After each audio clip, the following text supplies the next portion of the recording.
बिस्मिल्लाहिर्रहमानिर्रहीम। अस्सलाम वालेकुम। फ़र्स्ट ईयर आज हमारी उर्दू लाज़मी की दूसरी ऑनलाइन क्लास है। पिछली क्लास में हमने मीर तकी मीर की गज़ल के 3 अशार पढ़े थे। आज उसी गज़ल के अगले 3 अशार की तशरीह करेंगे। जान आखिर तो जाने वाली थी, उस पे की होती मैं निसार ए काश। ये हकीकत है कि ये दुनिया नापायदार है, फ़ानी है, इंसान फ़ानी है, बल्कि जितनी अरवाह भी इस दुनिया में पैदा हुईं उन सब ने फ़ना के घाट उतरना है। शायर ने इस शेर में एक नया पहलू ये तलाश किया है कि जब जान जानी ही है, मौत ने आना ही है, हर नफ्स ने मौत का जायका चखना है। कुल्लु नफ्सुन जायकातुल मौत, मौत से किसको रुस्तगारी है, आज वो कल हमारी बारी है। शायर ज़िंदगी की हकीकत से वाकिफ़ है, आगाह है, वो जानता है कि ज़िंदगी की सबसे बड़ी हकीकत मौत है। तो वो एक पहलू जो इसमें से निकालता है वो ये है कि जब मरना ही है तो क्यों ना अपनी ज़िंदगी को वो महबूब की नज़र कर जाता, महबूब के लिए अपनी जान का नजराना पेश कर देता। जान तुम पे निसार करता हूँ, मैं नहीं जानता वफ़ा क्या है। इस शेर की तशरीह हम 3 तरह से कर सकते हैं। पहली बात तो ये कि आशिक इस बात से वाकिफ़ है कि इस कायनात की हर चीज़ फ़ानी है और हर जी रूह ने मौत का जायका चखना है। तो वो ये पहलू निकालता है कि क्यों ना वो अपनी जान अपने महबूब के लिए कुर्बान कर देता, कि जीते जी तो महबूब जो है वो सितमशुआर है, जफ़ाकार है, बेनियाज़ है।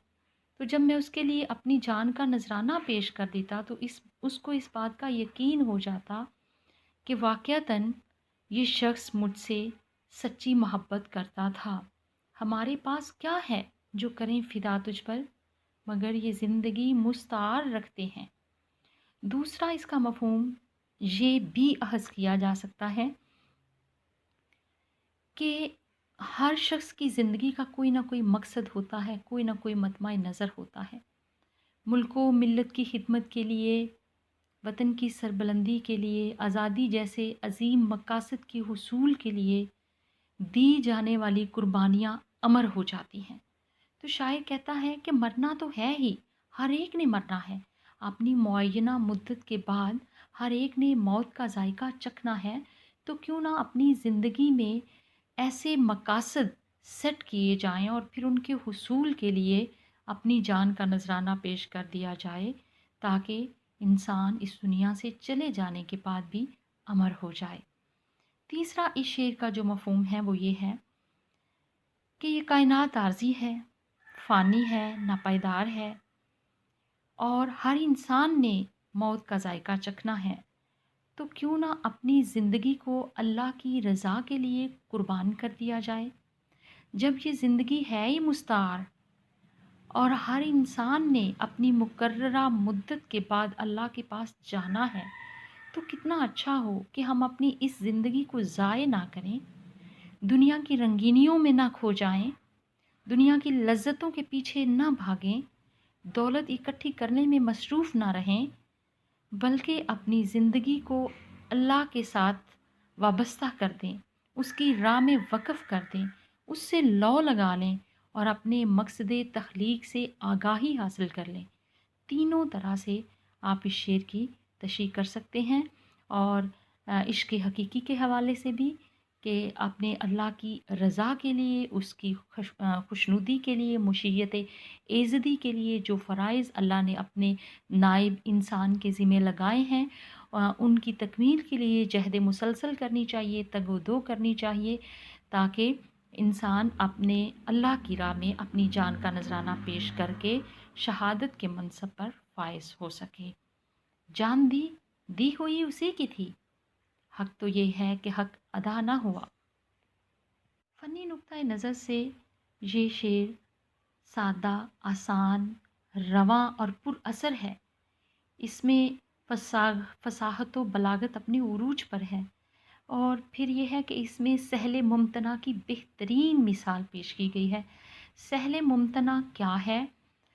फ़नी नुक्ता नज़र से जब कोई शायर किसी शेर में ऐसे नुक्ते को, मुश्किल नुक्ते को, पेचीदा और गुंचलक नुक्ते को यूँ बयान करते, आसान अंदाज़ में, आसान पेराए में कि उससे बढ़कर उस मुश्किल बात को आसान तरीके से बयान करना मुमकिन ना हो, तो ये सहले मुमतना होता है।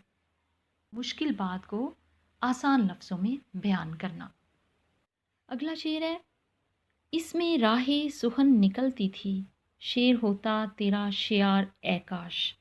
शियार का माना होता है तौर तरीका।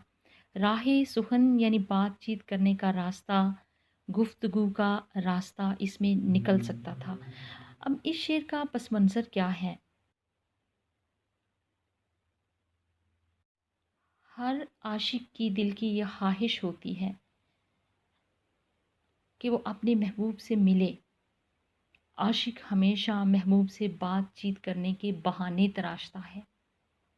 और ये शेर, इस शेर में जो शायर ने अंदाज़ अपनाया है उसमें यही है कि जो महबूब है, अगर उसको शेर व शायरी से शगफ़ होता, शेर व शायरी से दिलचस्पी होती, या वो शायर होता, तो इस तरह आशिक को अपने महबूब से मिलने का एक बहाना मिल जाता। और सिर्फ़ बहाना ही नहीं मिलता, हो सकता है कि ये शेर व शायरी महबूब का शगफ़ होने की वजह से आशिक को अपने जज़्बात के इज़हार का भी कोई वसीला नज़र आ जाता। महबूब शायर है, वो जब शायरी सुनाता तो आशिक उसकी दाद बहुत ज़्यादा देता, उसके शायरी की कदरदानी करता, जिसकी वजह से उसके दिल में उसके लिए जगह बनती, क्योंकि जो शायर होते हैं वो आम लोगों से ज़्यादा हसास होते हैं, और उनके लिए सबसे बड़ी जो तहसीन व आफ़री है वो यही है कि उनके कलाम की दाद दे दी जाए।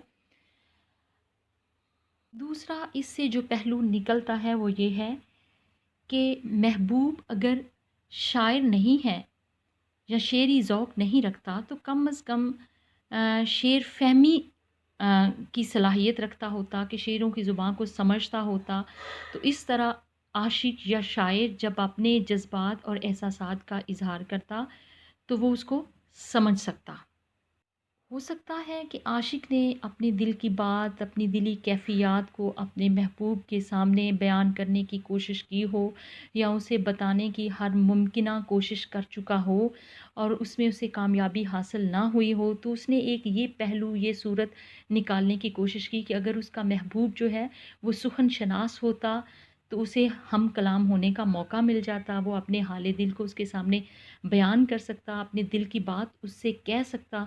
लेकिन महबूब के अंदर शेर व शायरी का वो ज़ौक़ है ही नहीं, और जब महबूब को शेर व शायरी से लगाव भी नहीं और शेरी ज़ौक़ भी नहीं है, तो ऐसे में आशिक की सूरत हाल ऐसे ही है जैसे गालिब कहते हैं, या रब वो न समझे हैं न समझेंगे मेरी बात, या रब वो न समझे हैं न समझेंगे मेरी बात, दे और दिल उनको जो न दे मुझको ज़बां और। इसमें कोई शक नहीं कि शायरी खुदादाद सलाहियत है, गैर मामूली सलाहियत है, हर इंसान के बस का रोग नहीं है कि वो अशार तख्लीक करे। और अशार जो होते हैं वो शायर के दिली जज्बात व एहसासात की तर्जुमानी करते हैं। शेर का मज़ा तभी आता है जब शेर कहने वाला और शेर सुनने वाला दोनों यानी शेर फ़हमी के ज़ौक़ से आशना हूँ और अदबी ज़ौक़ के मालिक हूँ। अगर शेर सुनने वाला कम फ़हम है या शेर को समझता नहीं, तो उसके सामने अशार सुनाना या बयान करना ऐसे ही है जैसे भैंस के आगे बीन बजाना। इसमें राहे सुखन निकलती थी, शेर होता तेरा शियार ए काश। यानी आशिक या शायर अपनी जुदाई की तकालीफ़, अपने दिल की हकायतें, कल्बी वारदात, वो सब अपने महबूब के सामने बयान करने के कई जतन कर चुका है, लेकिन इज़हार मुमकिन नहीं। इसलिए उसने एक ज़रिया बताया, एक वसीला और तरीक़ा बताया कि वो अपनी उन दिल की कैफ़ियत को इस तरह से बयान कर सकता था अगर उसका महबूब सुखन शनास होता। बकौल अहमद फ़राज, सितम तो ये है कि ज़ालिम सुखन शनास नहीं, वो एक शख्स जो शायर बना गया मुझको। अब ये जो फ़िक्री हवाले से अगर इस शेर को हम देखें तो इसमें शायर ने महबूब के सुखनगो होने की ख़्वाहिश का इज़हार किया है और सुखन शनास ना होने पर दुःख का इज़हार किया है और ये बताया है कि शेर बात समझाने का बेहतरीन ज़रिया है। शायर का अपने महबूब के कुर्ब का ख़्वाहिशमंद होना शेर के अंदर एक अनोखापन पैदा कर देता है। इस शेर से एक तरफ तो शेर व शायरी की अहमियत उजागर होती है और दूसरी तरफ आशिक एक नया पहलू मुतारफ़ करवाता है कि अगर उसका महबूब सुखन शनास होता तो वो उससे बात कर सकता था, अपने जज़्बात और एहसासात को उसके सामने बयान कर सकता था और हो सकता है कि ये तरीक़ा कारगर साबित होता कि उसका महबूब उसके एहसासात और जज़्बात को समझ सकता। फ़लसफ़ा व शेर की और हकीकत है क्या? हरफ़े तमन्ना जिसे कह न सकें रूबरू। फ़नी नुक्ता नज़र से ये शेर आसान है, सादा है, पुरअसर है, रवां है और इसमें जो तरकीब है ख़ास तौर पे राहे सुखन बेहतरीन तरकीब शायर ने इस्तेमाल की है। अब हम देखते हैं इस गज़ल के आखिरी शेर को। शश जेहद अब तो तंग है हम पर, उससे होते न हम दो चार ए काश। शश जेहद 6 अतराफ़, वो 6 अतराफ़ कौन सी हैं? मशरिक़, मग़रिब, शुमाल, जनूब यानी दाएँ बाएँ, आगे पीछे, ऊपर नीचे। मुराद क्या है कि पूरी कायनात। इश्क एक ऐसा जज्बा है कि जब कोई इंसान इश्क में मुब्तला हो जाता है या इश्क की हारजार वादी में कदम रख लेता है तो फिर वो बेसुकून हो जाता है, फिर उसको करार नहीं मिलता। कायनात अपनी तमाम वुस्सतों के बावजूद उस पर तंग हो जाती है क्योंकि मरीज़े इश्क पे रहमत खुदा की, मर्ज़ बढ़ता गया जूं जूं दवा की। एक तो इश्क का जज्बा शायर के दिल में है, आशिक के दिल में है, जो उसको बेचैन किए देता है। ऊपर से महबूब सितमकश है, जफ़ाकार है, बेनियाज है, वो उसकी नहीं सुनता।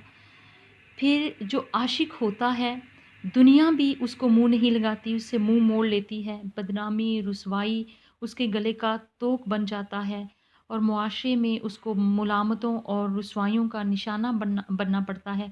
लोग तानो तशनी करते हैं, ये सारी चीज़ें उसको बेचैन कर देती हैं। हमें कोई गम नहीं था गमे आशिकी से पहले। फ़याज़ हाशमी का शेर है। हमें कोई गम नहीं था गमे आशिकी से पहले, न थी दुश्मनी किसी से तेरी दोस्ती से पहले। इश्क मजाजी हो या हकीकी, वो कहते हैं शुगल बेहतर है इश्कबाजी का, क्या हकीकी का क्या मजाजी का। दोनों सूरतों में जग हसाई रुसवाई इंसान का मुकद्दर बनती है। इश्क हकीकी के हवाले से देखें तो ये तो कोई मंसूर ही बताए तो बताए है कि सूली पे तड़पने में मज़ा है कि नहीं। अनल हक की पादाश में उसको इस दुनिया से यानी दुनिया में फांसी दे दी जाती है। इन्हीं मानों में भी अगर हम देखें तो जब कोई आशिक इश्क से दो चार होता है, इश्क के मर्ज़ में मुब्तला होता है तो इश्क की राह में जो तकालीफ़ और मसाइब हैं उनकी ताब नहीं ला सकता, उनको बर्दाश्त नहीं कर सकता। तो जो मेच्योर आशिक होता है उसकी ये ख़्वाहिश होती है कि वो यू टर्न ले ले, वापस चला जाए क्योंकि उन तकालीफ़ और मसाइल और मसाइब की ताब ना लाते हुए और दूसरों के सर्द रवैयों को बर्दाश्त करते हुए, महबूब की बेनियाज़ी को देखते हुए वो ये चाहता है कि वो इस मर्ज़ में मुब्तला ही ना होता, उसके दिल में इश्क का जज्बा पैदा ही ना होता। लेकिन अब पछताए क्या हो, वो जब चिड़ियाँ चुग गईं खेत। जब आप एक दफ़ा इश्क के मर्ज़ में मुब्तला होते हैं तो आपकी हालत ऐसे ही होती है, मरीज़े इश्क पे रहमत खुदा की, मर्ज़ बढ़ता गया जूं जूं दवा की। इश्क का तीर कारी लगे, उसे ज़िंदगी क्यों ना भारी लगे।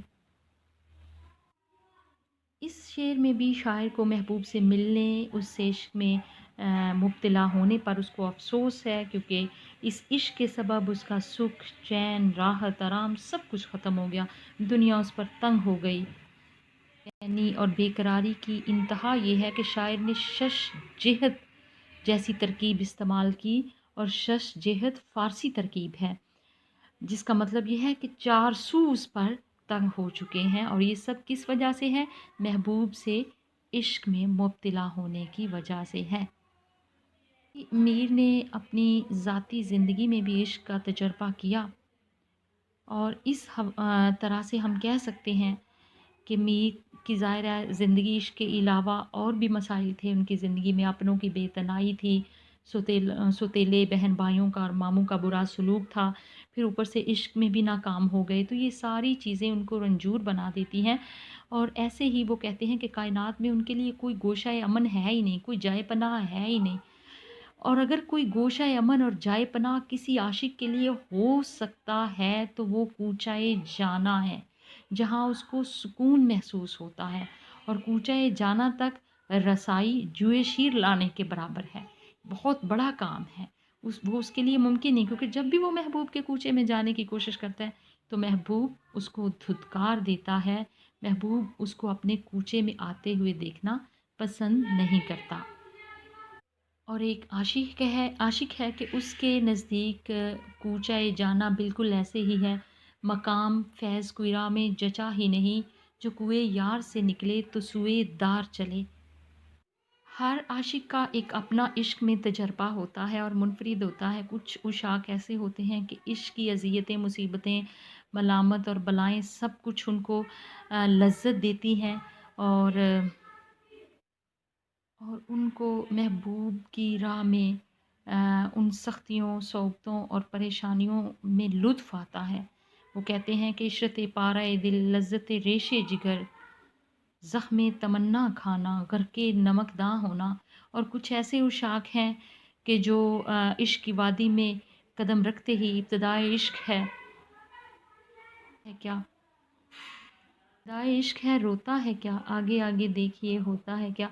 कुछ इब्तिदाए इश्क में ही इश्क के उन मसाइब और तकालीफ की ताब ना लाते हुए वापसी का रास्ता तलाश करते हैं। यहाँ पे इस शेर में भी शायर को एहसास नदामत है, पछतावा है कि काश वो इश्क के मर्ज़ में मुब्तला ना होता, क्योंकि इतनी तकालीफ और मसाइब जो हैं वो झेलना किसी इंसान के बस का रोग नहीं है, कि कोई भी उससे मुँह लगाने को तैयार नहीं है। हर जगह उसके लिए बेतनाई और बेनियाज़ी का रवैया नज़र आता है उसके लिए। क्योंकि शायर को अपनी हालत ज़ार देखकर ख़ुद अफ़सोस हो रहा है, और वो कहता है काश ऐसा होता ही ना कि मैं महबूब से मिलता ही ना उसके इश्क में गिरफ़्तार होता, और ना सारी कायनात यूँ उसके ऊपर तंग पड़ जाती। तालिबात ये थे अशार मीर तकी मीर की गज़ल के, जिनकी हमने तशरीह की। इस हवाले से कोई बात जो आपने पूछना हो तो आप सवाल कर सकते हैं कमेंट्स में। आपने पूरा लेक्चर सुना या नहीं सुना, इस बात का अंदाज़ा मुझे इन सवालात के जवाबात मिलने से होगा। आज जब आपने लेक्चर सुनना है तो आपने अपनी अटेंडेंस के साथ इन 3 सवालात के जवाबात, सिर्फ़ जवाबात नंबरिंग दें, क्वेश्चन नंबर 1, क्वेश्चन नंबर 2 और क्वेश्चन नंबर 3, और उसके आगे उसके सिर्फ़ जवाबात मेंशन कर दें। जिन बच्चों ने वो जवाबात लिखे होंगे उनकी अटेंडेंस कंसीडर होगी, बाकी बच्चों की नहीं होगी। वो सवालात क्या हैं? पहला सवाल ये है कि मीर तकी मीर के सौतेले मामू का क्या नाम था? जो मैंने अपने पिछले लेक्चर में बताया। मीर तकी मीर के सौतेले मामू का क्या नाम था? दूसरा सवाल ये है कि इस गज़ल के दूसरे शेर में शायर ने कौन सी सन्नत का इस्तेमाल किया है? दूसरा शेर इस गज़ल का है, ये जो 2 आँखें मुंद गई मेरी, उस पे वाह होती एक बार ए काश। इसी गज़ल के दूसरे शेर में शायर ने कौन सी सन्नत का इस्तेमाल किया है? और तीसरा आखिरी सवाल जो है जिसका जवाब आपने लिखना है, वो ये है कि शश जेहद किस ज़ुबान की तरकीब है? शश जेहद किस ज़ुबान की तरकीब है? अगर आप इन तीनों सवालात के जवाबात देते हैं तो आपकी अटेंडेंस कंसीडर होगी, वरना नहीं होगी। आज के लिए बस इतना ही। अल्लाह हाफ़िज़।